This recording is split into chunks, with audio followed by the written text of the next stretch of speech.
paz, o maior motivo das minhas orações tem sido a minha filha, porque quando eu olho para frente, para a sociedade, me dá muito medo como ser humano. Eu sei que Deus está cuidando dela, vai estar cuidando da gente também, mas muitas vezes a gente fica receoso aí daquilo que pode acontecer lá na frente, né?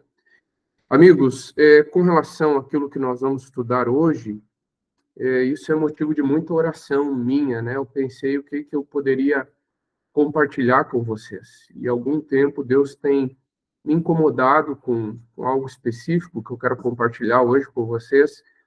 E é algo que eu tenho conversado muito com a minha esposa, minha companheira de vida, e eu fico assim pensando que muitas vezes nós, como igreja, nós nos calamos diante disso. Nós não falamos sobre esse assunto e parece que é um problema que para nós ele não existe, mas ele é real. Ele é tão real que está presente também no nosso meio, é tão real que nós lutamos contra, cada um de nós que aqui estamos, e eu quero, assim, abrir meu coração para vocês, né, no sentido de juntos orarmos por isso, juntos entendermos o momento que estamos vivendo, e juntos, através da palavra de Deus, buscarmos aqui a orientação do Senhor. Eu quero compartilhar minha tela, talvez, pelo que eu não uso muito Meet aqui, mas pelo que eu sei, eu vou meio desaparecer aqui da tela, mas eu quero compartilhar com vocês a minha tela para juntos a gente trabalhar o tema. Qualquer coisa, se vocês não conseguirem ver alguma coisa ou não conseguirem me ouvir, eu peço que me avisem daí para a gente se orientar por aqui. Pastor, tá tudo certo, tá? Certo? A gente tá te vendo, tá vendo a tela, bem tranquilo. Eu até esqueci só de avisar, pastor, o pessoal gosta às vezes de participar, de fazer pergunta. Aqueles que quiserem, levanta a mãozinha aí quando quiserem fazer alguma pergunta, alguma contribuição, tá bom? Mas fique à vontade, pastor. Pode livre. Pode falar. Só para complementar a apresentação do pastor, ele é o nosso departamental da nossa associação aqui, né? Norte, Sul Rio Grandense, é meu chefe. Eu gosto tanto dele que até o cabelo cortei parecido com o dele.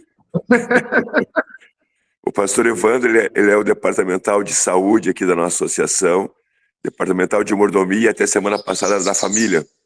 Agora entrou o Brunão, né, pastor? Perfeito. Muito querido, a gente te ama ele e tem feito um trabalho fantástico na associação aí. Obrigado, Levon. Obrigado pela minha falha, e você me lembrou de apresentar direito, pastor, né? Misericórdia. É que a gente já considera assim um amigo, né? Então, para mim, é pastor, é o Evandro. Fica tranquilo. Obrigadão, pastor. Vai lá. Perfeito. Quero convidar você a abrir sua Bíblia, se você quiser ir, em 1 Tessalonicenses, capítulo 4, a partir do versículo 1. Como eu vou ficar na apresentação, Atilibre, eu vi aqui que eu vou sair, eu não vou ver vocês. Então, se alguém levantar a mão, quiser fazer pergunta, aí você me orienta aí que a gente pausa aqui. Quando nós vamos a 1 Tessalonicenses 4, a partir do versículo 1, Paulo aqui, mais uma vez, ele está escrevendo uma carta. Essa é uma carta que não apenas o apóstolo Paulo está escrevendo, embora ele seja o autor principal, e ele está aqui transmitindo uma mensagem aos Tessalonicenses, e olhar para essa parte aqui, o capítulo 4, nós vemos alguns aspectos importantes que eu quero ressaltar nessa manhã com vocês. Ele diz assim: finalmente, irmãos, nós vos rogamos e exortamos no Senhor Jesus, que como de nós recebestes, quanto à maneira porque deveis viver e agradar a Deus. E efetivamente estáis fazendo. Então, Paulo ele vai dizer assim: continueis progredindo cada vez mais.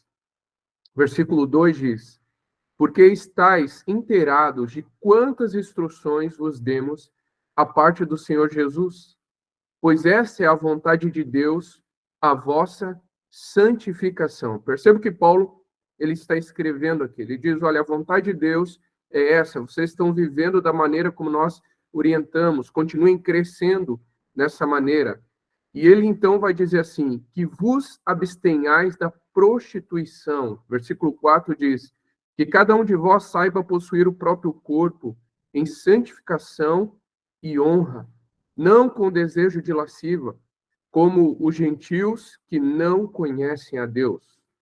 E nesta matéria, ninguém ofenda nem defraude seu irmão, porque o Senhor, contra todas essas coisas, como antes vos avisamos e testificamos, claramente é o vingador. Versículo 7, ele vai dizer: porquanto Deus não nos chamou para a impureza, e sim para a santificação. Diz-arte que quem rejeita estas coisas não rejeita o homem, e sim a Deus, que também vos dá o seu Espírito Santo. Bom, quando nós olhamos para essa carta de Paulo aos Tessalonicenses, nós vemos algumas coisas muito importantes aqui, amigos. Primeiro, Paulo está escrevendo para a igreja de Tessalônica. Essa igreja, ela vivia numa cidade importante ali no primeiro século.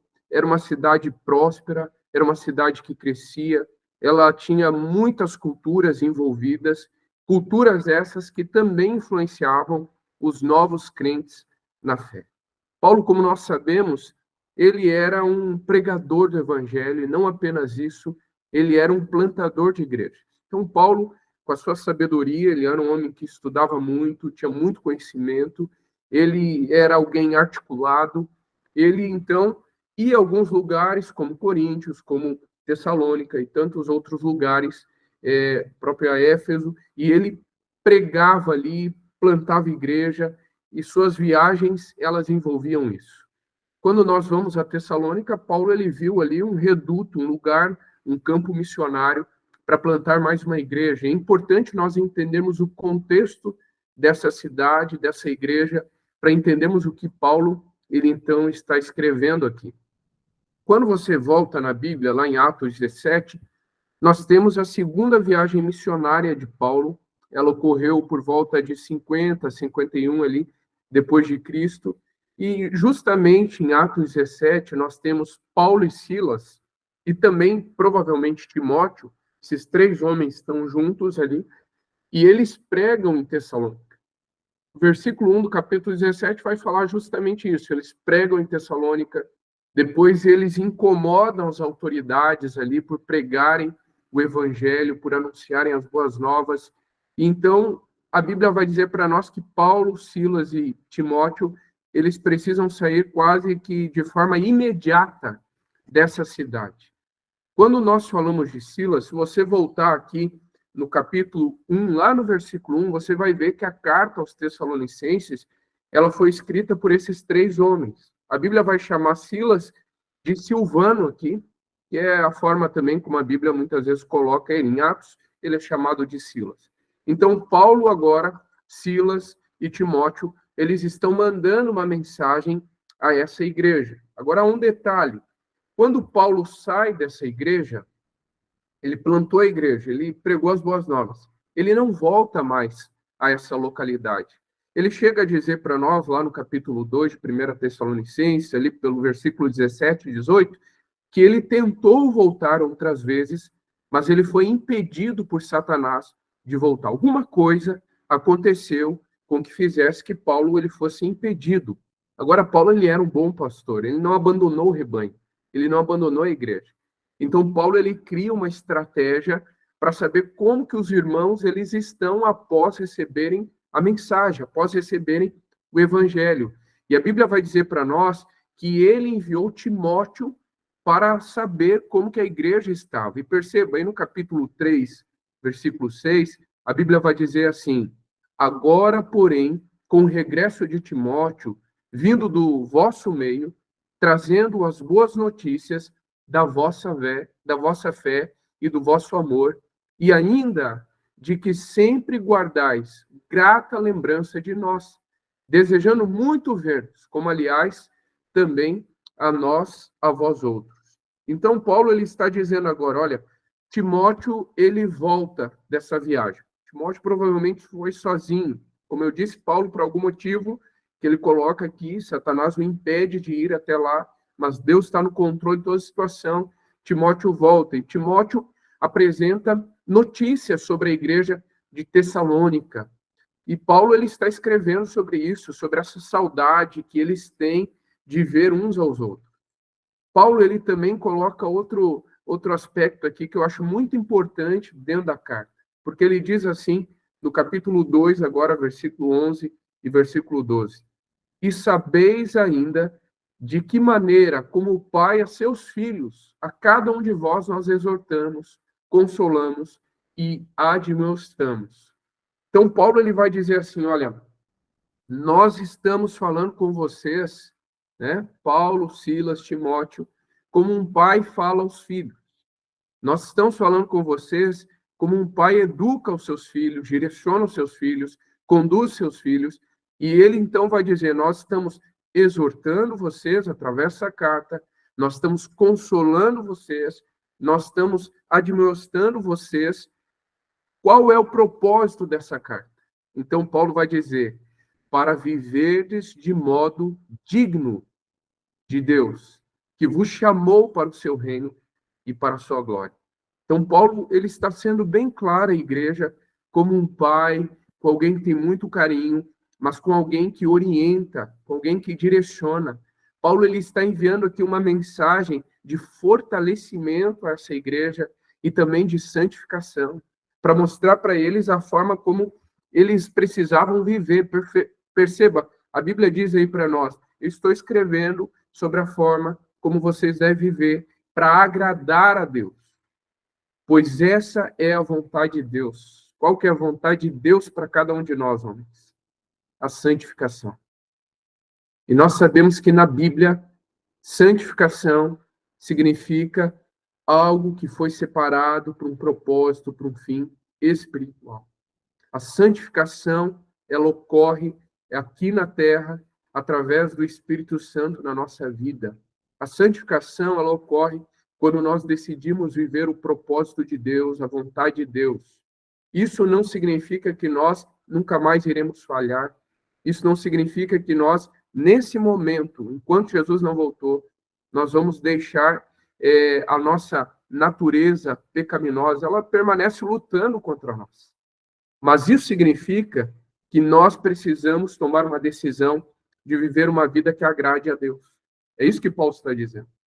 E qual é a vida que agrada a Deus? Uma vida que seja obediente à palavra de Deus, obediente à orientação que Deus tem passado a cada um de nós. E eu quero reforçar muito esse aspecto dentro da Bíblia aqui que Paulo está dizendo para cada um de nós.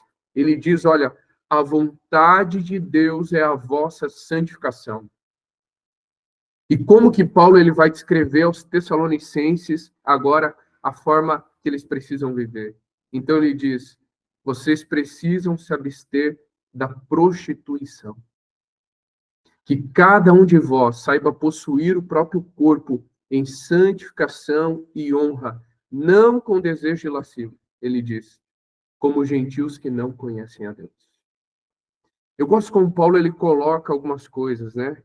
A gente vai olhar aqui em Tessalonicenses também, ele falando sobre a respeito da morte, e ele vai dizer assim, olha, vocês podem chorar, podem sofrer, mas não sofram como aqueles que não conhecem, que não sabem a respeito da morte.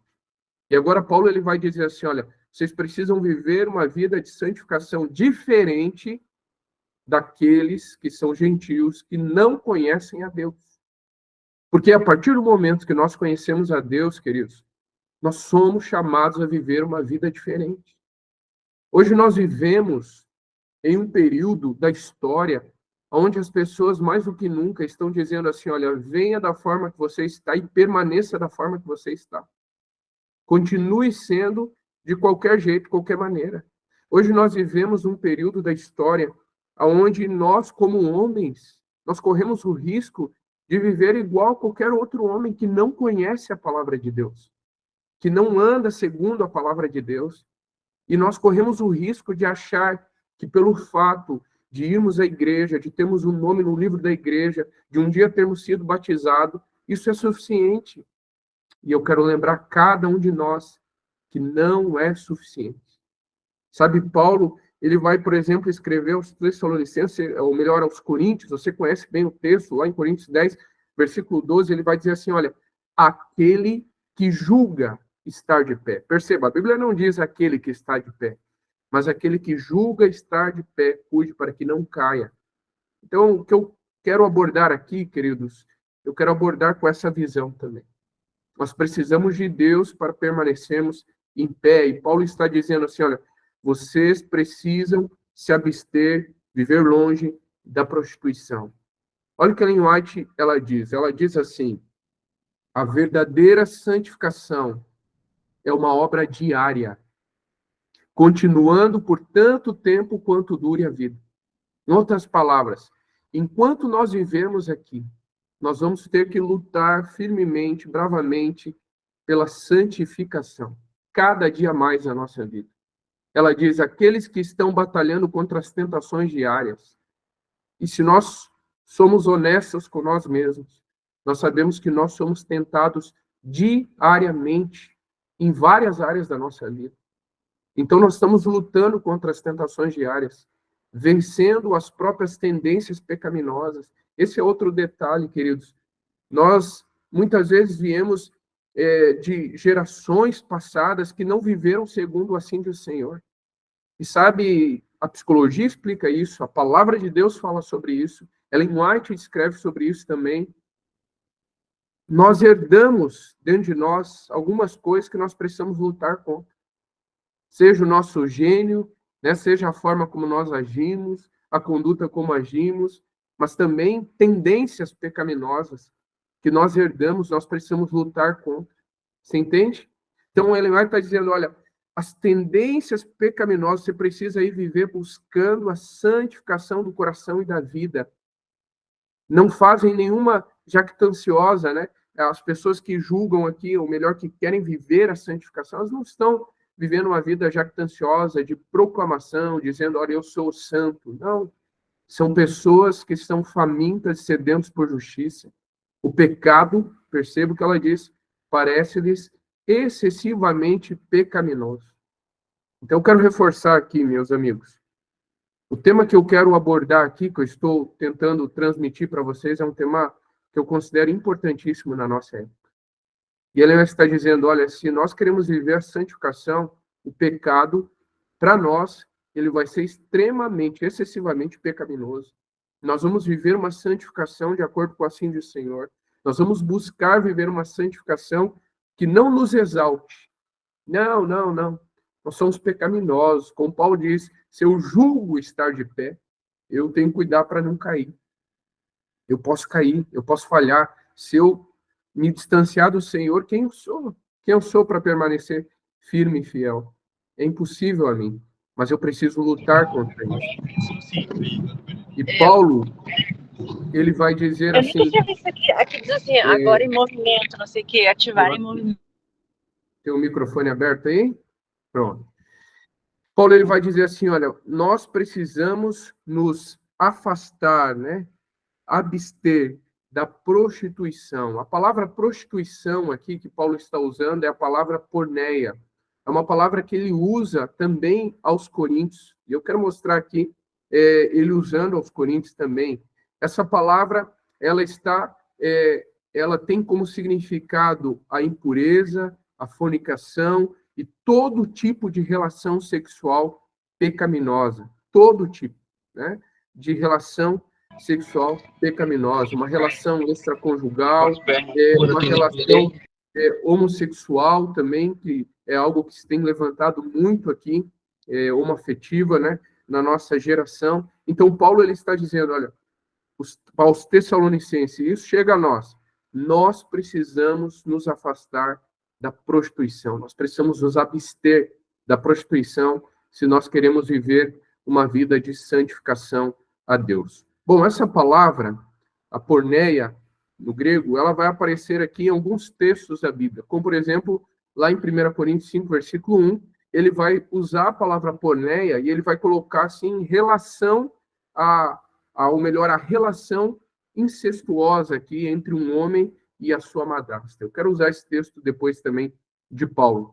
Quando nós vamos a 1 Coríntios 6, versículo 13 a 20, ele vai usar a palavra porneia também para se referir ao envolvimento sexual de um homem com uma prostituta. Então, ele vai escrever isso, ele vai escrever aos coríntios também, Quando nós vamos ao capítulo 10, versículo 8, nós temos aqui o pecado de Israel, que foi descrito lá em Números 25, e ele vai dizer assim, essa relação com as mulheres moabitas também é considerada uma prostituição, foi considerada uma prostituição. Então, Paulo ele vai usar a palavra porneia aqui também. Nós temos ela no Apocalipse, por exemplo. Quando Jesus ele vai falar sobre a doutrina de Balaão, você conhece bem a história, a Bíblia vai falar sobre os ídolos aqui, sobre como as pessoas passaram a adorar outros ídolos, escrevendo essa igreja, e Paulo, ele vai, ou melhor, Jesus vai descrever também a palavra porneia, ela vai estar presente aqui. Nós temos mais alguns textos onde nós encontramos essa palavra na Bíblia. Nós temos aí Atos, quando é escrita uma carta aos cristãos ali gentios, e essa carta ela também traz orientações a eles e diz aquilo que Paulo está dizendo aqui, olha, vocês precisam se abster de algumas coisas. Lembra que ali teve um concílio e eles estão escrevendo aquilo que eles precisavam seguir. E há um reforço aqui aos gentios dizendo, olha, vocês precisam se afastar da porné, da prostituição. Não vivam baseados na prostituição. Lá em Judas, versículo 7, só tem um capítulo, também nós temos essa palavra, até uma derivação ali, mas também está falando sobre a ideia de se entregar à prostituição ou à imoralidade. Então, é usada para falar sobre Sodoma e Gomorra, e nós sabemos o contexto de Sodoma e Gomorra, nós entendemos ele, ali está falando também sobre homossexualismo. E quando nós vamos a Apocalipse 2:20, Jesus ele vai falar sobre uma falsa profetisa, Jezabel, e ela está seduzindo o povo de Deus, e como que ela faz isso? Através da prostituição, através da porneia também. Então, quando Paulo está escrevendo aos Tessalonicenses, ele está reforçando esse princípio que eles precisavam se afastar da prostituição, da sensualidade, de tudo aquilo que envolvia uma conduta que não agrada a Deus, que não envolve a santificação. Ellen White ela vai dizer assim, olha, em todo o mundo as cidades se estão tornando viveiros de vícios. Por toda parte se vê e ouve o que é mal e encontram-se estimulantes à sensualidade e ao desregramento. Bom, Ellen White escreveu isso há tantos anos atrás, assim como ela escreveu tantas outras coisas, né? E nós vemos isso aumentando cada vez mais, queridos. Cada vez mais. A sensualidade, ela está presente no nosso meio. Basta você olhar o seu celular, basta você ligar a televisão, basta você olhar as propagandas ao nosso redor. A sensualidade está extremamente presente no mundo em que nós vivemos. E quando nós falamos do povo de Tessalônica, e também os coríntios, quando nós falamos desse período em que Paulo está escrevendo aqui a essa igreja, qual que era o contexto que eles viviam na época? Bom, os tessalonicenses, embora aqui Roma liberasse, Roma estava no auge do seu império, os tessalonicenses também foram influenciados pelos gregos. E os gregos, eles viviam uma conduta sexual totalmente diferente dos princípios de Deus. Eu peguei aqui e trouxe para vocês algumas referências, né? Super interessante, no ano de 2017, ela descreveu aqui como que era a vida sexual da Grécia Antiga. Então, ela trouxe essa reportagem aqui, esse artigo, falando assim, o sexo e o casamento na Grécia Antiga.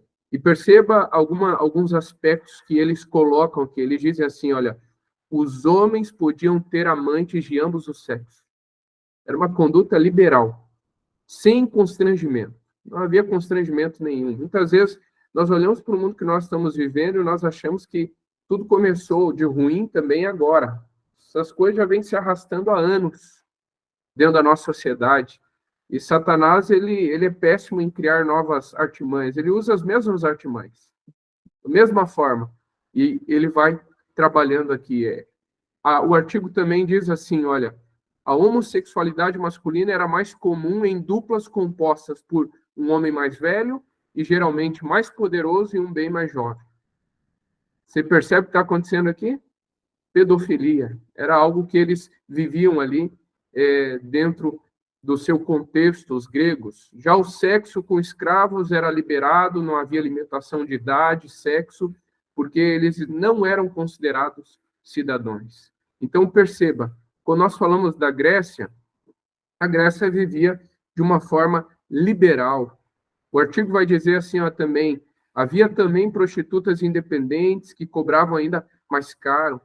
E tem um filósofo da época, ateniense, lá por volta do século V, ele escreveu o seguinte: nós temos cortesãs para nos dar prazer, concubinas para promover nossas necessidades diárias e esposa para nos dar filhos legítimos e serem guardiões fiéis dos nossos lares. Então, queridos, os gregos ali, o artigo vai dizer, eram tão a favor do sexo que nos tempos mais antigos o celibato era algo proibido. Por que eu estou apresentando isso aqui, né? Esse ponto de como que os gregos viviam? Porque eu quero repetir. Os tessalonicenses, eles foram influenciados pelos gregos. A conduta que eles viviam estava muito relacionada com a conduta com que os gregos viviam. E não apenas os gregos, mas os romanos também. E quando nós vamos à história romana, nós encontramos aspectos bem parecidos aos gregos. A BBC fez também uma reportagem, um artigo falando sobre a conduta sexual dos romanos, né? Como o sexo mudou a história da Roma Antiga. Eu acho interessante como o inimigo trabalha. Eles criam esses artigos tentando exaltar o erro, tentando dizer, não, isso aqui é algo bom, já acontecia lá atrás, isso norteou a vida ao longo dos anos e pode continuar norteando a nossa vida hoje também, sem problema. Então, eles vão trazer ali algumas coisas, por exemplo, o ataque, né, que ocorreu lá em 740, às mulheres sabinas, que eram um povo, sabinos eram um povo que os romanos invadiram para pegar apenas suas mulheres ali, e porque no contexto romano haviam poucas mulheres, então foi uma estratégia que eles usaram para fazer crescer o seu império também. E percebe, o império ele foi baseado no abuso sexual, na violência sexual.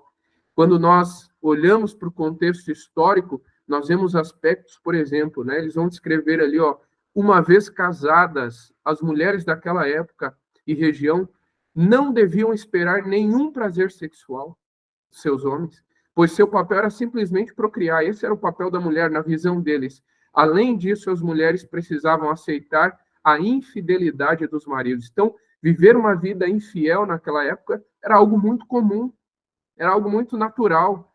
No caso dos homens, trair era uma prova de virilidade e destreza sexual. Percebe algo que muitas vezes nós vemos por aí em algumas conversas também, né, no nosso meio social.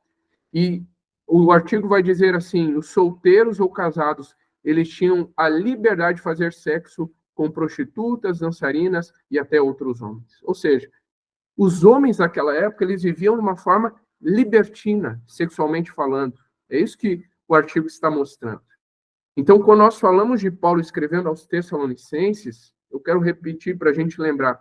Paulo fundou a igreja lá no capítulo 17 de Atos. Paulo nunca mais voltou a essa localidade. Como ele disse, foi impedido por Satanás de voltar. Paulo envia Timóteo, e Timóteo traz notícias. Eram notícias até boas, mas haviam dúvidas. E por isso Paulo está escrevendo aos Tessalonicenses. Por isso Paulo agora escreve essa carta, a primeira e a segunda carta aos Tessalonicenses, para mostrar a eles qual que era o objetivo de viver de acordo com a palavra de Deus, o objetivo de viver uma santidade cristã. E dentro dessa carta, Paulo vai falar sobre a prostituição, Paulo vai falar sobre a imoralidade. Então, Paulo ele vai dizer assim, também aos Coríntios, né, que é outra carta, outras duas cartas que Paulo falou sobre a imoralidade sexual. Paulo chega a dizer aos Coríntios também que foram influenciados pelos romanos e pelos gregos. Ele diz, geralmente se ouve que há entre vós imoralidade tal como nem mesmo entre os gentios, isto é. E aí ele vai colocar aquilo que nós já falamos, né? Haver quem se atreva a possuir a mulher do seu próprio pai. Queridos, nós vivemos numa época onde a liberalidade sexual ela tem crescido fortemente.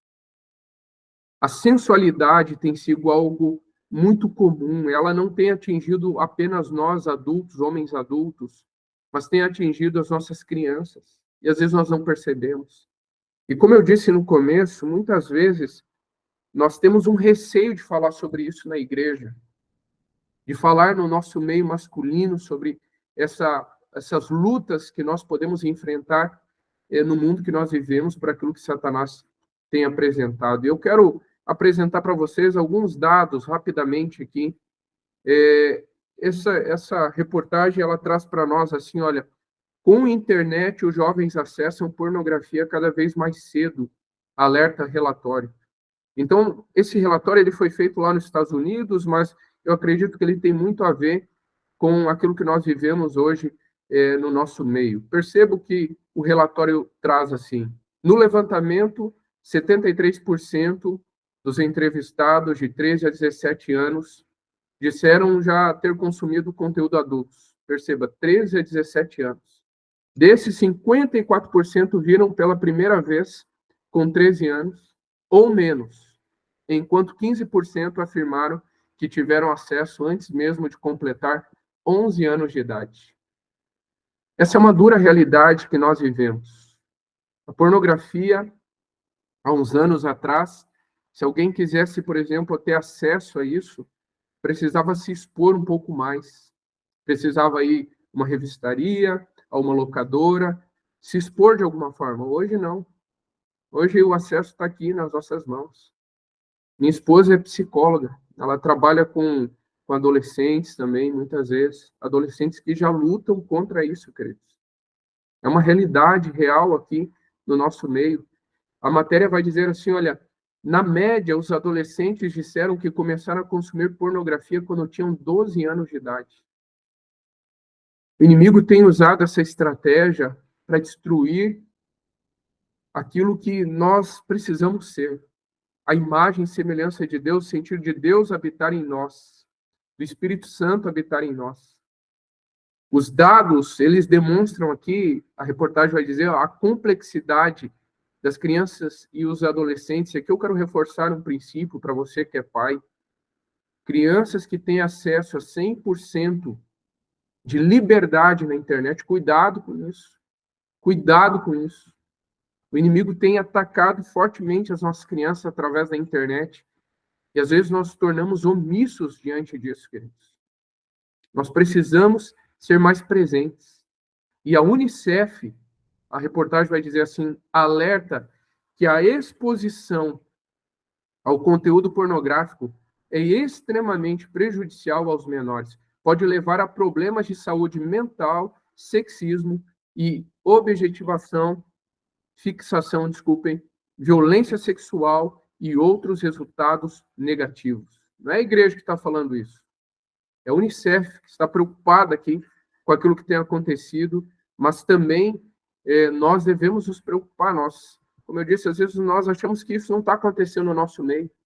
Vai dizer assim, olha, o fundo alerta para a enorme quantidade de pornografia disponível online e o conteúdo cada vez mais gráfico e extremo, facilmente acessível a crianças de todas as idades, mesmo que de forma acidental. E aí, eu quero terminar essa parte aqui desse relatório, onde diz assim, essa é uma realidade cada vez mais comum. O levantamento mostra que, apesar de 44% dos menores terem dito consumirem de forma intencional, 58% afirmaram que encontraram conteúdos pornográficos de que forma? Diz ali? Sem querer. Eles não queriam encontrar, mas isso veio até eles de alguma forma. Você tem rede social, você tem o seu celular, essa é uma ferramenta poderosa, você sabe disso. Mas se nós não cuidarmos, você sabe também que facilmente isso surge, brota diante de cada um de nós, naturalmente. E isso também tem acontecido no nosso meio. Perceba, o Instituto Barna fez todo um relatório a pedido do pastor Josh McDonald. Ele diz assim, esse estudo, né? Ele apresenta o fenômeno da pornografia. E o pastor, ele buscou esse estudo justamente pelo seguinte, ele vai dizer assim, olha, o fenômeno da pornografia é um chamado para despertar. Quando 54% dos jovens adultos cristãos de 18 a 24 anos procuram pornografia, pelo menos ocasionalmente, e quando 2 em cada 3 pastores de jovens e mais da metade dos pastores sêniores dizem que a pornografia é uma luta atual ou passada, temos uma crise genuína em nossas mãos. A pornografia está minando a verdade de Deus na vida de jovens e corroendo a credibilidade da igreja. Então, perceba, ele traz a sua preocupação. O artigo é bastante longo, estudo, né? Vale a pena você procurar aí e ler, ele está em inglês, mas tem um conteúdo importantíssimo, né? O pastor vai colocar assim, que ele procurou o Instituto Barna, porque ele olhou para a igreja e ele pensou, o que está acontecendo? Que os jovens não se interessam mais tanto pela palavra de Deus, não tem um despertamento, né? O que está acontecendo com a minha igreja? E então ele buscou essa referência, ele encontrou esse problema. O estudo vai dizer assim, ó, que 13% dos cristãos entrevistados, eles dizem que procuram a pornografia pelo menos uma vez por mês. Só que há uma preocupação dentro do estudo. Fora do meio evangélico, esse cálculo é 42%, mas a preocupação é que como esse assunto ele acaba sendo um mito dentro da igreja, a gente não quer falar sobre ele, é um problema que nós não queremos ressaltar, essa questão da sensualidade, da sexualidade distorcida, deturpada, da pornografia. Então, as pessoas elas podem ter omitido a sua resposta, não quiseram dar uma resposta tão sincera, com medo de se expor, com medo daquilo que vão pensar de mim se eu falar a verdade com relação a esse tema. Outro pastor, que também é citado no artigo, ele diz assim, a pornografia é o maior câncer na igreja hoje. Sabe por quê? Porque ninguém sabe quem tem esse problema.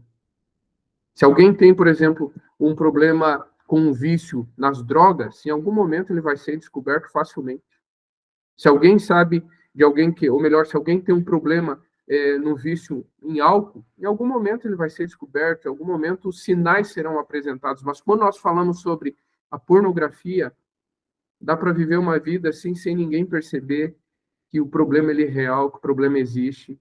E eu quero repetir mais uma vez, isso tem atingido a nossa comunidade. E às vezes nós não falamos sobre isso, queridos. E sabe, quando nós nos calamos, nós nos tornamos omissos nesse sentido. Você sabe que isso tem atingido. Porque se nós não cuidamos, isso atinge cada um de nós que aqui estamos também, como homens.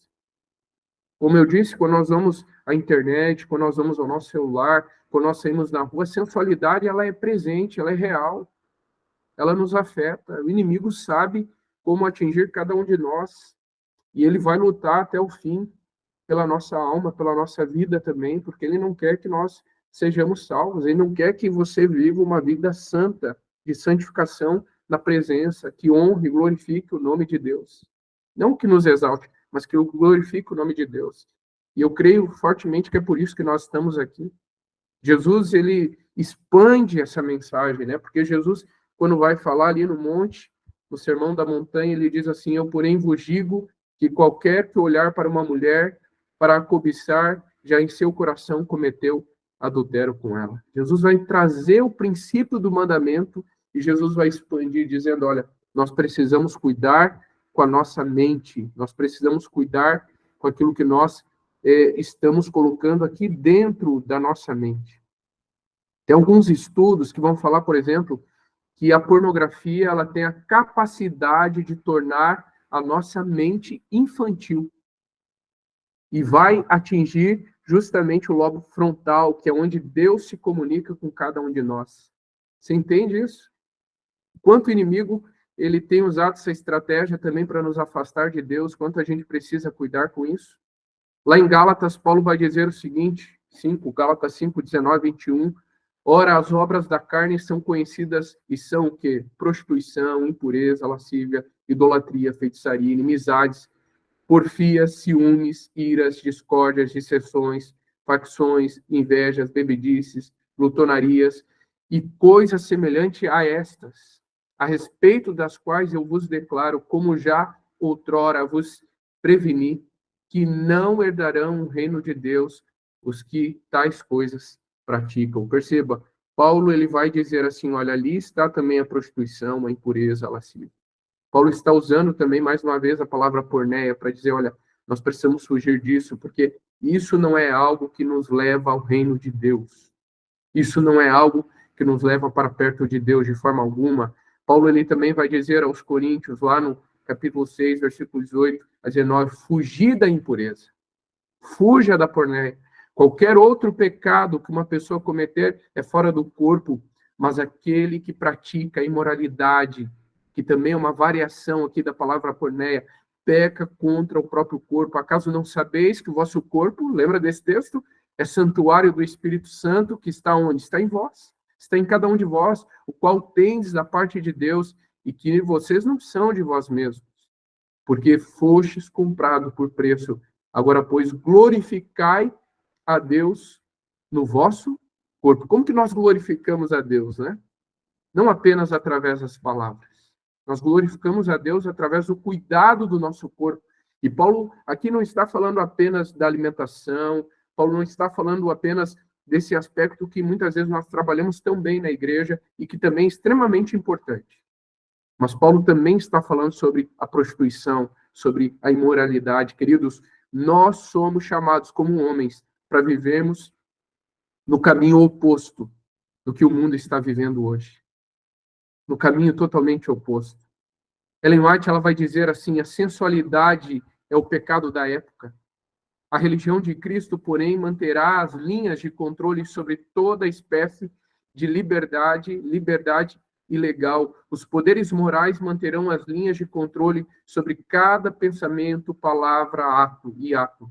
O engano não será encontrado nos lábios do verdadeiro cristão, não condecerá com nenhum pensamento impuro, palavra alguma pronunciada que se aproxime da sensualidade, nenhum ato que tenha a menor aparência do mal.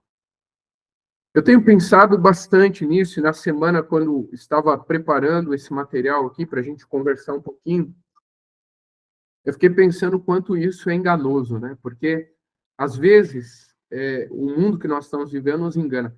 Às vezes, não sei se você já passou por essa experiência, você vai olhar um filme, parece um bom filme. Aí, lá no finalzinho do filme, apresenta um princípio que não é um princípio bíblico. Apresenta um casal de 2 homens, 2 mulheres, apresenta algo que nos leva fora da conduta que nós entendemos aqui. Veja, nós somos salvos unicamente pela graça em Cristo Jesus. Mas nós, segundo a Bíblia, precisamos viver uma conduta que exalte o nome de Deus, santifique o nome de Deus. E eu fico pensando assim, será, queridos, que não é um momento também de nós cuidarmos com aquilo que nós estamos trazendo para dentro da nossa casa? Alguns tipos de filmes que nós olhamos que talvez vão totalmente contra os princípios da Bíblia, que apresentam aspectos sensuais. E às vezes nós estamos vendo isso sem perceber, né? Coisas que, por exemplo, filmes que apresentam aí o adultério, que é outra coisa que um cristão é incabível. E às vezes a gente está ali vendo como se fosse a coisa mais normal do mundo. Sabe, eu quero despertar em nós esse pensamento. Será que a gente não precisa filtrar muito mais aquilo que nós estamos colocando para dentro de casa e principalmente para dentro de cada um de nós? Jó vai dizer o seguinte: fiz aliança com os meus olhos, pois os fixaria eu em alguma donzela? É bonita a história de Jó. E a gente vê que Jó era um homem segundo o coração de Deus, vivia os princípios de Deus, buscava aí santificar o seu lar, a sua família. Jó enfrentou muitos problemas, muitas dificuldades, mas Jó também está apresentando aqui uma luta de cada um de nós, mas um princípio que nós precisamos ter. Eu fiz aliança com os meus olhos, eu não vou colocar os olhos em nenhuma donzela, eu não poderia fazer isso, porque isso desagrada a Deus. Eu preciso colocar os olhos em apenas uma donzela, eu, Evandro, né? na senhora Gabriela Sabino, apenas nela, nenhuma outra. Mas eu preciso fazer uma aliança com os meus olhos. Essa aliança envolve o Senhor. Quando nós vamos a José lá no Egito, José é um homem jovem, solteiro. José é ali tentado, fortemente tentado. A Bíblia diz que não foi uma vez, foram várias vezes. Mas ele olha assim para aquela situação, ele diz, olha, como que eu pecaria, como que eu cometeria tamanha maldade contra o meu Deus, como que eu pecaria contra Deus. Queridos, nós precisamos levantar essa aliança na nossa vida também. Nós precisamos levantar essa aliança de fugir da imoralidade, de viver uma vida de santificação ao nosso Deus, que glorifique ao nosso Deus. E não há nada que Satanás tema tanto, Ellen diz, como cada um de nós remover aquilo que nos impede de ter uma vida que realmente agrade a Deus. Agora, como que nós vamos vencer, queridos? Porque talvez eu falo para alguns homens que têm enfrentado isso um pouquinho mais fortemente. E sabe, não há problema em ser tentado. Nós seremos tentados enquanto vivermos nessa terra. Mas nós precisamos vencer em nome de Jesus. E talvez eu falo para alguém que tem fracassado nesse ponto. Se você está aqui, se você chegou aqui, é porque você quer viver uma vida de acordo com o princípio de Deus. E eu quero deixar alguns princípios aqui. O primeiro é vá a Jesus.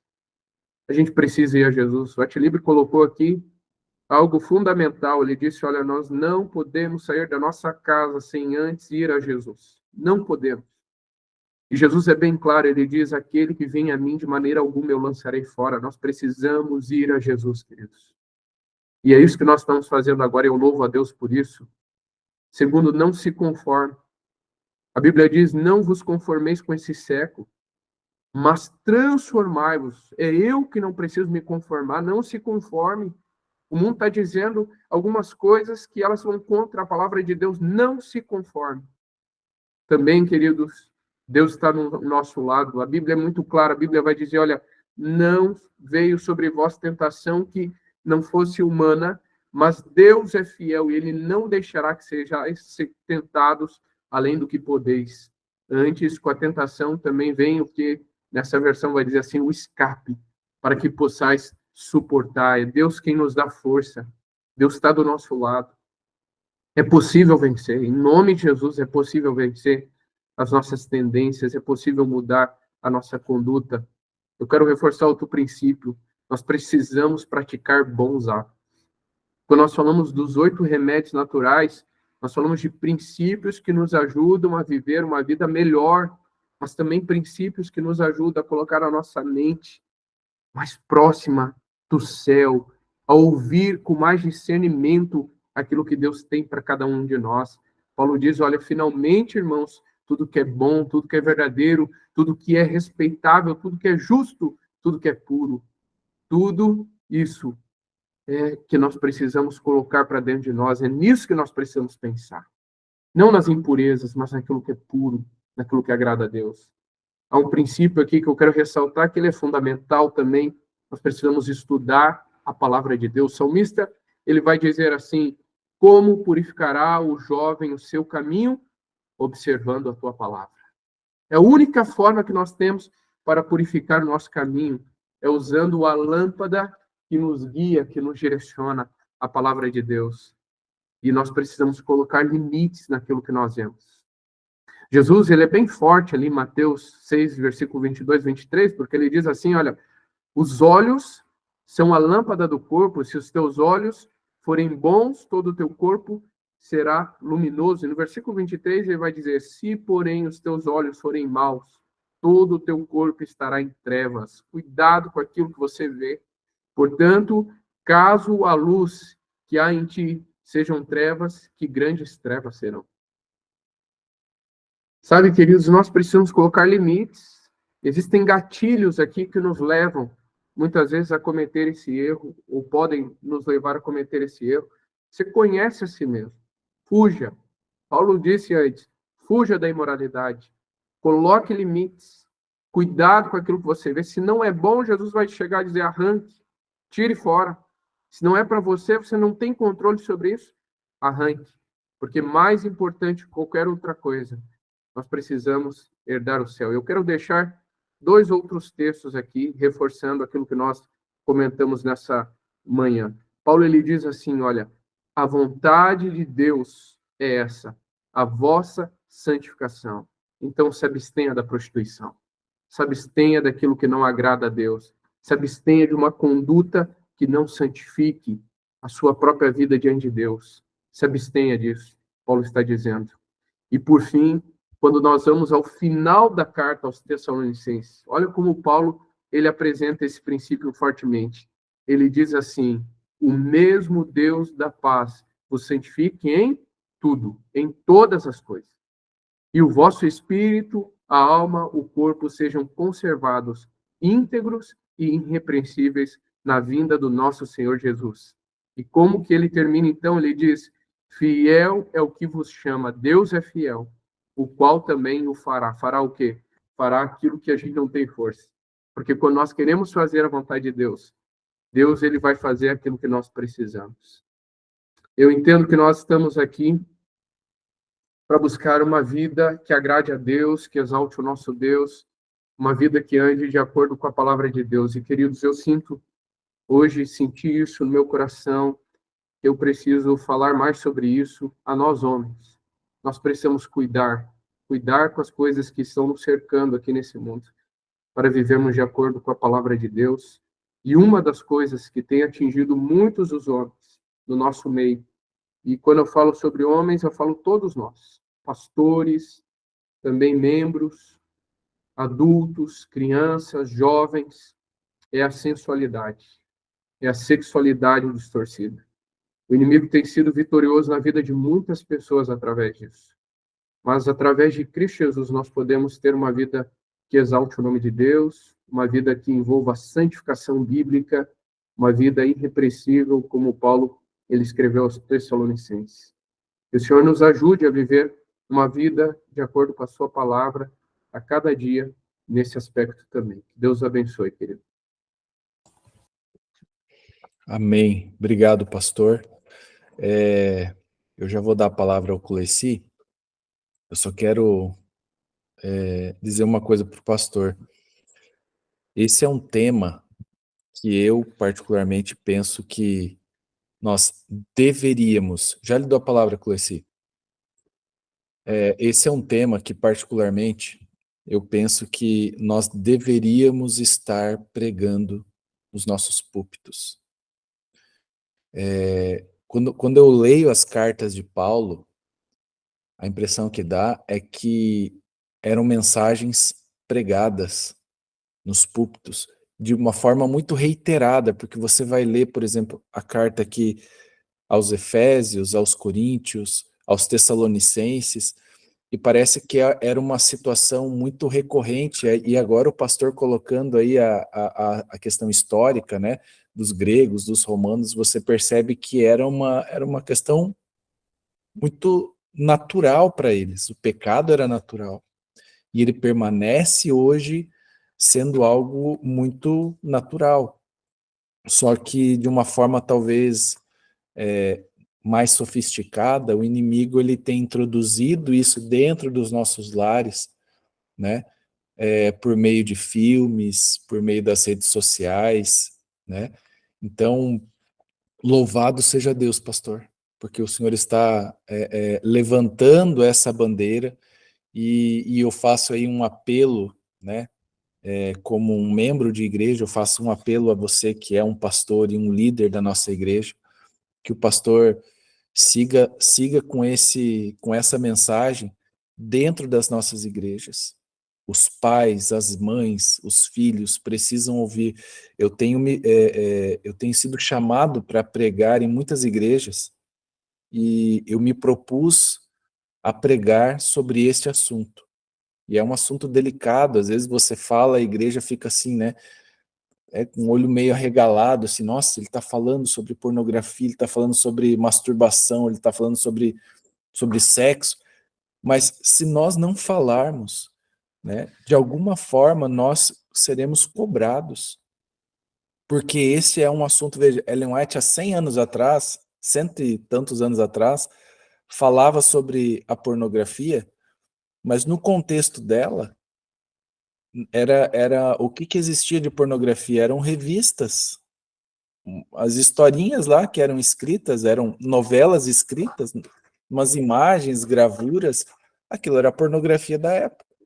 Hoje, com o celular, amigo, qualquer propaganda, qualquer coisa, hoje praticamente, dizem que hoje mais de 40% do que se tem hoje na internet é de alguma forma relacionado à sexualidade, à sensualidade, a um conteúdo, né, sexual. Então, pastor, siga com esse processo, e nós precisamos, como igreja, nós estamos atrasados nesse processo, a gente precisa falar, né? E o pastor falou algo aqui, o pastor disse, fingimos que isso não acontece em nosso meio. E é verdade, a gente está fingindo que isso não acontece, mas está acontecendo, né? Com líderes, com pastores, com membros, com jovens, com crianças, né? E eu só finalizo a minha fala porque os meus amigos também querem participar. Uma vez ouvindo o pastor Anderson Silva, é um pastor evangélico aí, bem conhecido no meio evangélico, ele fala muito para homens, e como eu trabalho com homens, eu ouço muito os sermões dele. E ele usa a seguinte frase: quando um homem se envolve com pornografia, ele dá autorização aos demônios para caçarem os seus filhos. Cara, isso é muito sério. E é verdade, imagina um homem que deveria estar na sua casa para proteger, para guardar. Esse homem simplesmente está ali consumindo pornografia, está convidando, né? O diabo está convidando os demônios para virem e caçarem os seus filhos, né? Amigos, pastor, o senhor tem mais um minutinho? Eu não sei se o pastor daqui a pouco precisa sair. Claro.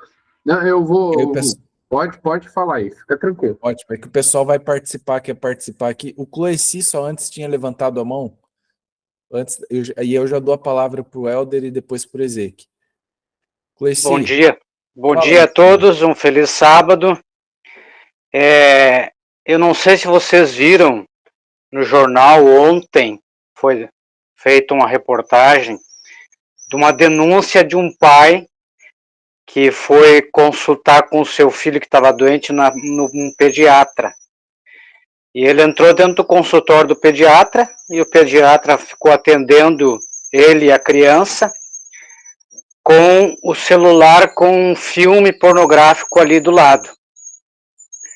E ele atendeu todo aquele pai com a criança e o pai ficou incomodado o tempo todo.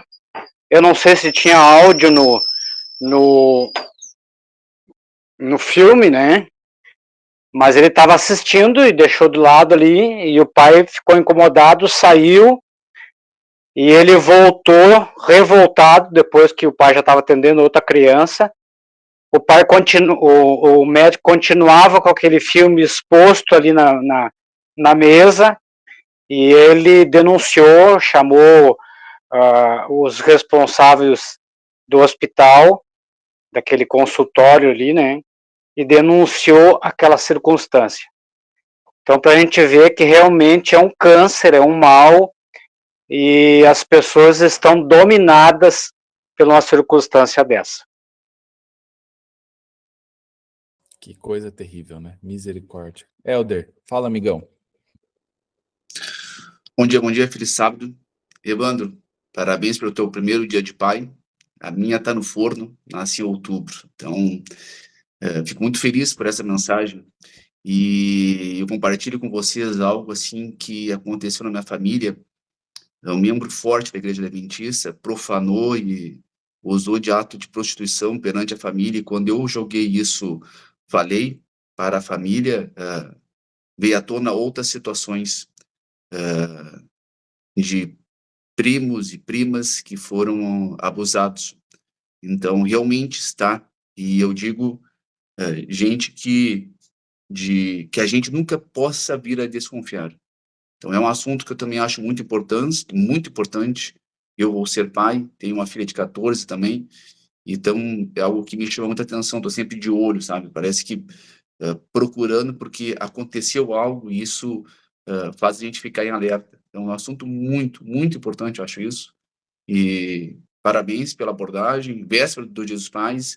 E isso, como homem, a gente tem que realmente banir essa situação. É difícil, porque realmente é um câncer isso. Isso é sério, esse assunto é muito sério. Eu agradeço muito, porque esse assunto é muito importante. Obrigado, e um feliz Dia dos Pais a todos, que Deus abençoe a família, e que a gente tome cuidado com os irmãos que entram para dentro da nossa casa também. Isso é algo que a gente tem que ter cuidado. Amigos, obrigado por tudo. Obrigado, Helder, pela sua consideração. Zeik, fala, amigão. Oi, Helder, a gente já pode te dar Feliz Dia dos Pais também, tá? Então fica feliz aí, que Deus te abençoe. É um tema, pastor Evandro, assim, ó, complexo, né? E alguns amigos que já fazem parte aqui do grupo há bastante tempo sabem que a gente já estudou alguns temas relacionados a isso, alguns testemunhos, e eu já dei um testemunho relacionado a isso, que isso, infelizmente, fez parte da minha vida desde os 12 anos de idade. E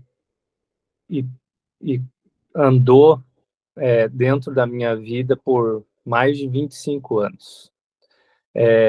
E como você falou, é um câncer, mas é um câncer silencioso, porque diferente de outros vícios, você não aparenta esse vício, entendeu? Porque isso acontece muitas vezes no calar da noite, muitas vezes na madrugada, né? E você consegue mascarar isso de N formas.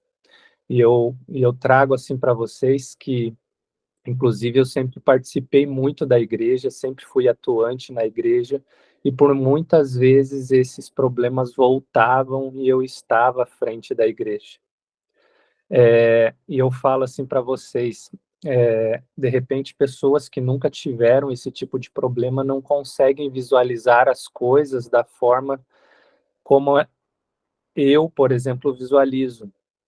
Se vocês analisarem, peguem o carro de vocês e façam um passeio de Novo Hamburgo até Gramado, num belo dia de sol, e analisem as placas na beira da estrada, placas de marcas de roupa, placas de marcas de calçado, e vocês vão ver a sensualidade nessas placas de uma forma gritante.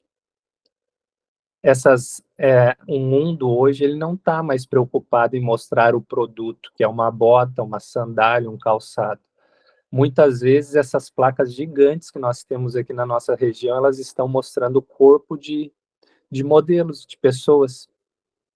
E isso dali eu tenho certeza que a visão do meu filho, eu não consigo fazer com que ele não veja aquilo ali. Mas aquilo ali está ficando na mentezinha dele. Ele está tendo acesso à sensualidade com 2 anos de idade.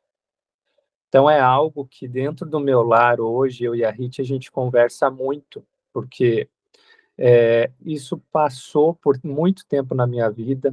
A Rit, inclusive, ontem nós estávamos conversando, no período que ela esteve fora, ela lembra, assim, que o apelo à sensualidade, ela era uma pessoa que tentava demonstrar isso também. Então, é algo que a gente já entendeu que nós precisamos trabalhar muito com o nosso filho. Essa semana alguém postou, eu acho que até foi o Atilibre ou o Elevon, um vídeo do pastor Josanã falando sobre filmes e séries e tudo mais, e uma determinada irmã da igreja perguntou, mas pastor, a minha série, eu olho a série tal e não sei o que eu posso assistir, e ele falou assim, ó, eu não posso, eu não estou aqui para definir o que pode ser visto, o que não, eu não posso julgar, mas a pergunta é, eu posso transmitir no telão da nossa igreja? E aquilo ali me impactou muito, porque, assim, é uma pergunta que todos nós deveríamos de fazer o tempo todo. O videozinho que eu estou vendo no meu Instagram, eu posso transmitir no telão da igreja? E eu falo assim, ó, eu e a Rit, nós usamos a mesma conta, por exemplo, nas redes sociais, mas as coisas que aparecem para mim no meu feed são extremamente diferentes do que aparecem no dela. E o algoritmo, para quem não sabe, diferente de algum tempo atrás, que você precisava visualizar o vídeo e aí ele começava a te mandar novos vídeos relacionados àquilo, hoje você não precisa mais visualizar o vídeo. O sistema hoje ele está de tal forma, eu estava lendo esses dias atrás para questão de publicidade e propaganda, o teu celular ele consegue captar através da tua câmera quantos segundos o teu olho ficou direcionado para aquele vídeo que está na parte superior da tela do teu celular. O teu celular ele consegue captar quantos segundos o teu olho ficou posicionado para um vídeo que está posicionado na parte inferior do teu celular, e ele já carrega essa informação dentro do algoritmo e começa a trazer conteúdos relacionados àquilo. Então, assim, gente, o que eu falo para vocês, eu acho que é para o nosso crescimento como homens, tenham atenção e deem atenção, conversem abertamente isso com seus filhos e conversem com seus amigos também.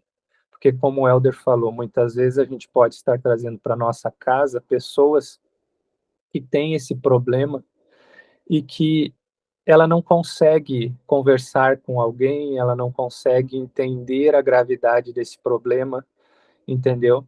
Porque, só de vez em quando um videozinho não tem nada demais. Só que isso daí vai minando como um câncer que vai corroendo por dentro e a gente não consegue visualizar. Então eu falo para vocês assim, ó, hoje para mim, Ezequiel, graças a Deus, Deus conseguiu me dar esse entendimento e conseguiu me livrar desse mal. Mas é algo que eu preciso estar monitorando o tempo todo, porque eu estou dirigindo, sem querer eu percebo que o meu olho ele bate numa placa dessa na beira da estrada. Porque é o que chama atenção, tá enraizado lá dentro. E eu preciso fazer um esforço de tirar a minha visão daquilo e focar na estrada. Tá entendendo? Porque isso por muito tempo foi muito comum. O olho bater e ficar fixado naquilo ali, observando coisas que uma pessoa normal, de repente, só estava vendo uma marca, só estava vendo um calçado. Então, assim, eu faço um apelo para vocês como pastor Evandro e assim como a Tilibre. A gente precisa levar essa mensagem à frente, a gente precisa trabalhar com essa mensagem nos nossos púlpitos. Porque eu, Ezequiel, eu tenho certeza que a estatística ela é muito maior do que as pesquisas apontam. Porque homens, com certeza, cara, pais com de certeza. famílias, têm vergonha de afirmar que eu faço consumo de pornografia. Então, essa estatística, infelizmente, ela é furada. Ali são de homens que provavelmente já tiveram problema, identificaram e hoje não usam mais, ou homens que acreditam que aquela estatística ali não vai ser aberta e o nome dele não vai aparecer, entendeu? Mas era isso aí, só queria compartilhar. Pastor Evandro, parabéns mais uma vez pelo conteúdo aí, e que Deus abençoe também, parabéns pelo Dia dos Pais. A Deus todos. seja louvado. Obrigado. Obrigado, Ezequiel. Obrigado pelas suas palavras. O Levão queria falar? Levão, fala aí. Eu estou em movimento aqui, por isso não estava visível. Esse tema aí, eu acho que é de suma importância, pastor. Eu tenho dado palestra para encontros de casais há 26, 27 anos. E você me chama para falar sobre sexualidade. E eu sempre falo sobre isso. E já vivenciei coisas assim, ó, de terminar a palestra, o casal sentado do meu lado e a mulher dizendo aqui, ó, o que eu faço, doutor? Peguei meu esposo essa semana se masturbando na frente do computador. Coisas horríveis, assim. E para colaborar, tem um livro chamado A Batalha de Todo Homem, que é um livro, acho da década de 90, o cara escreveu, um americano, que ele fala assim, ó, que ele tinha o vício de todos os domingos de manhã assistir desfile de mulher com lingerie. E nesse período que ele estava assistindo, a sua esposa estava com pesadelos muito, muito forte. E um desses domingos de manhã ele estava assistindo ali, a mulher começou a gritar, gritar, gritar. E ele viu que a mulher entrava num quarto, entrava no banheiro, entrava na cozinha. Ele foi, pegou ela, acordou ela, estava em pesadelo. E ele disse, o que houve? E ela disse assim, eu tive um pesadelo agora, que o diabo entrou na nossa casa e eu estava te procurando e não te achei. Então, tá lá, vocês pegam lá o livro, A Batalha de Todo Homem. E isso é tão importante que, basicamente, todos os livros do Novo Testamento falam sobre sexualidade. Basicamente. E tá todas as passagens bíblicas nesse livro lá sobre isso. Então, é um fato muito importante que Deus se preocupa, porque nós podemos, que nem o texto que o pastor leu, podemos perder a salvação por causa disso. Então, eu acho que nós temos que vigiar nossos olhos, fazer que nem Jó fez, né? Fiz um pacto com meu Deus. E esse tema, pastor, eu acho que tem que fazer mais vezes. Nós fizemos uma vez, acho que foi na Igreja 7, uma semana de oração sobre sexualidade. Eu lembro que eu comecei no sábado e depois a gente terminou e vários pastores falaram. Claro, um linguajar que as crianças pudessem ouvir, mas que impactasse a vida, principalmente dos homens, porque nós somos visuais, as mulheres são mais auditivas. Então, por isso que nem o Zeca falou ali, para vender um carro, põe uma mulher seminua. Então, o diabo sabe aonde nos atingir. E nós temos que fazer um pacto com Deus com nossos olhos. Parabéns, pastor. Fantástico. Eu acho que nós temos que aprender muito sobre isso e crescer muito sobre isso. Deus seja louvado, amigo. Obrigado. Eu quero aproveitar também, eu vou ter que sair agora, Atilio, para poder chegar até a igreja. Hoje eu vou estar na Central de Novo Hamburgo, só para explicar, e tem 2 cultos. Tem o primeiro culto ali, eu preciso estar um pouquinho antes lá. Mas muito bom, Elevon, os amigos aí comentaram. Ezequiel, obrigado por abrir teu coração, amigo. Isso é um desafio nosso, sabe? Às vezes a gente precisa ter essa maturidade de falar das nossas fraquezas, porque quanto mais a gente fala das nossas fraquezas, mais forte a gente fica, essa é a verdade. E como homens, a gente tem medo de se colocar numa situação vulnerável nesse sentido, né, de falar. Exatamente. Eu também quero aproveitar aqui, o Levon falou sobre um livro fantástico ali. Tem um livro que talvez alguns conheçam, que o nome do livro é No Altar da Idolatria Sexual. É um baita livro, se você quer ler um pouquinho sobre esse conteúdo, sobre essas lutas. Até vou colocar aqui na tela, compartilhar com vocês a capa do livro. No Altar da Idolatria Sexual, esse livro aqui, ó. Esse autor, ele tem um movimento nos Estados Unidos chamado Pure Life, que é vida pura. É uma clínica de restauração para homens com problemas sexuais. Então, ele vai descrever aqui coisas importantíssimas, bíblicas também, de como que a gente pode lutar contra esses maus hábitos, como podemos vencer esses maus hábitos. Ele vai colocar a história pessoal dele aqui também. É um livraço, assim. Eu gosto muito desse livro, geralmente recomendo para homens que a gente tem a oportunidade de conversar sobre o tema. Eu também acho que é um bom livro aí, junto com o que o Elevon falou ali, né? A Batalha de Todo Homem. Então, No Altar da Idolatria Sexual, quero deixar essa recomendação aqui para vocês também, tá bom? E quero dizer muito obrigado mais uma vez pela oportunidade. Um forte abraço para vocês. Quando tiver a oportunidade de estar junto com vocês aqui, não apenas para falar, mas para ouvir também, para poder participar, com certeza eu estarei, porque isso nos torna ainda mais fortes. E é tão bom saber que a gente tem um grupo forte de homens aqui, unidos em oração, no estudo da palavra, tá bom? Obrigado pelo convite aí, Elevon, Atilibre. Sou grato a Deus por poder fazer parte desse grupo hoje aqui, tá bom? Pastor, você pode orar por nós nesse momento? Posso sim. Vamos orar então. Querido Deus, nosso Pai amado, nós somos gratos a Ti, Senhor, pelo Teu cuidado, pela Tua proteção, porque o Senhor é um Deus real, presente na vida de cada um de nós. O Senhor um dia nos chamou das trevas para a maravilhosa luz, Pai. E nós sabemos que quando olhamos para nós mesmos, quem nós somos? Nós não somos nada, Senhor. As muitas tentações, estratégias do inimigo ao nosso redor, Pai, nós somos muito fracos diante de tudo isso, mas o Senhor é quem nos dá força, poder. É no Senhor que nós encontramos refúgio, perdão, restauração. É no Senhor que nós encontramos a possibilidade de viver uma vida reta, de fugir daquilo que é imoral, de viver uma vida de santidade. E é por isso, Senhor, que nós queremos, nessa manhã, mais uma vez, entregar a nossa vida a Ti. Senhor, lute as nossas batalhas. Esteja conosco. Em nome de Jesus. Amém.